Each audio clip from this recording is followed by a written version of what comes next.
Cherokee Nation citizen Jamee Suarez has dedicated her life to being a voice for the voiceless.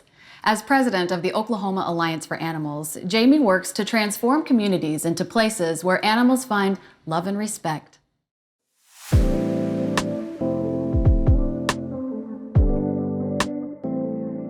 My name is Jamee Suarez. I am the president of Oklahoma Alliance for Animals. I'm from Tulsa, Oklahoma.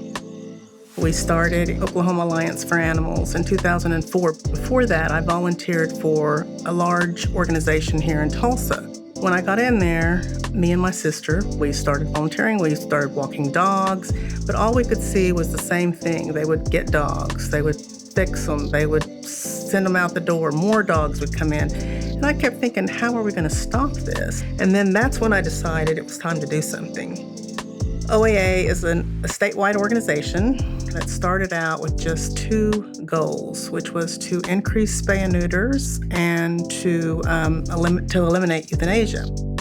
OAA really is a multifaceted organization. Our main focus is on education and educating people about, spay and neuter, not chaining your dogs, responsible pet ownership, animal cruelty. So we try to focus on that most of all.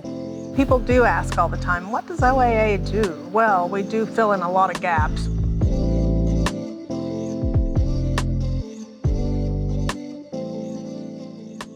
We started the Turley Pet Project a little over a year ago, and we distribute pet food to the people there.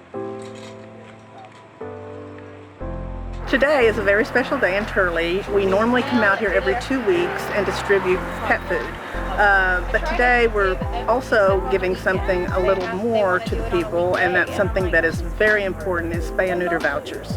And they're free. We just want to educate them about the importance of spaying and neutering their pets.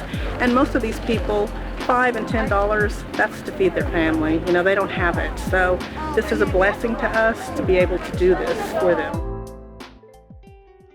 The purpose of the Unchain OK program is to ultimately get the dog off the chain and back in like a normal life, a dog, like a dog should have, running in its yard, being with its owner, loving its owner, not a yard ornament. So one great thing about the Unchained program is we have volunteers that deliver dog houses, they deliver straw.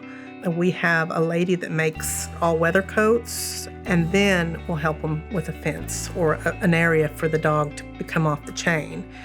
And that feeling, seeing the dog get off the chain, is the best feeling that you'll ever see. A lot of unchained dogs are just kept outside and they're forgotten about. They die on the chain. We can't get to some of them soon enough. Animal abuse, leads to other crimes, like elder abuse, child abuse, So it's very important that you stop it at that level. And most of the dogs we take in are pit mixes, and actually, they usually come to us or they find us, the injured, the ones that have been abused, and we work with law enforcement on a lot of cases, and we fund CLEAT-certified classes to the law enforcement in Oklahoma so they can learn how to identify animal abuse and cruelty. It's about educating the person. You don't reach everybody, it's the kids you have to reach. And I think when you put those kind of programs in place, I think that generation is going to be your heroes. I do feel hopeful. I love what I do. There's happiness to what I do. I see it. I see it when the dogs get adopted, that we take in a dog that's been with us for quite some time, that we've worked with, for some time because he's had issues, because he's been chained or he's been, out of a cruelty case. That makes me really happy, and that's what I look forward to when I work with OAA. My motivation is really just to make things better for the animals.